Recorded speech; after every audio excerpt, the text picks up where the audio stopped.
Hello guys, welcome back to another video. ഇന്ന് നമ്മൾ പോകുന്നത് അൽ ഖറൈജ് ബീച്ചിലേക്കാണ്. ദോഹയിൽ നിന്നും ഏകദേശം 80 കിലോമീറ്ററോളം ദൂരമുണ്ട് ഇവിടത്തേക്ക്. മണലിങ്ങനെ മൂടി കിടക്കുന്ന റോഡാണ്. മണൽക്കാറ്റ് നല്ലോണം ഉണ്ട്. വളരെ ശ്രദ്ധിച്ച് വേണം വണ്ടി ഓടിക്കാൻ വേണ്ടിയിട്ട്.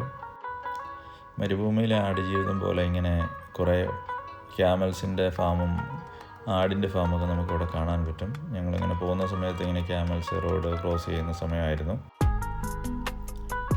ഇവിടെ ഇങ്ങനെ കുട്ടികൾക്ക് കളിക്കാനും ബാർബിക്യൂ ഉണ്ടാക്കാനും നമുക്ക് ഇരുന്ന് ഭക്ഷണം കഴിക്കാനും ഒക്കെയുള്ള പ്രത്യേകം സെറ്റപ്പുകൾ ഇവിടെയുണ്ട്. എല്ലാം അടിപൊളി വൃത്തിയുള്ള ബീച്ചാണിത്.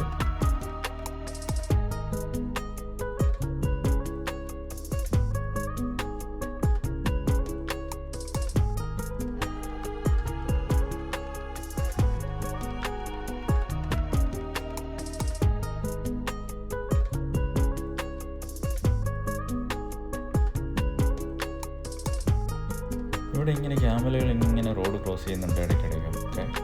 അത് വൈകുന്നേരങ്ങളിലാണ് ഇതിങ്ങനെ ക്രോസ് ചെയ്യുന്നത്. അവർ ഫാമിലേക്ക് തിരിച്ചു കൊണ്ടുപോകുന്നതാണ്. പിന്നീട് നമ്മൾ അവിടുന്ന് നേരെ ഉംബ ബീച്ചിലേക്കാണ് പോയത്. ഇവിടെ അടിപൊളി ഒരു സെറ്റപ്പാണ്. നൈറ്റ് സ്റ്റേക്കൊക്കെ പറ്റിയ സ്ഥലമാണിത്. നിറച്ച് മീന്തപ്പനയുടെ ഒരു കാട് പോലൊരു സെറ്റപ്പാണിത്. ഇത് കാണാൻ നല്ല ഭംഗിയുണ്ട്. ബീച്ചിന് ആഴം കുറവാണ്. നല്ല രസമായിട്ട് ഇവിടെ എൻജോയ് ചെയ്യാൻ പറ്റും.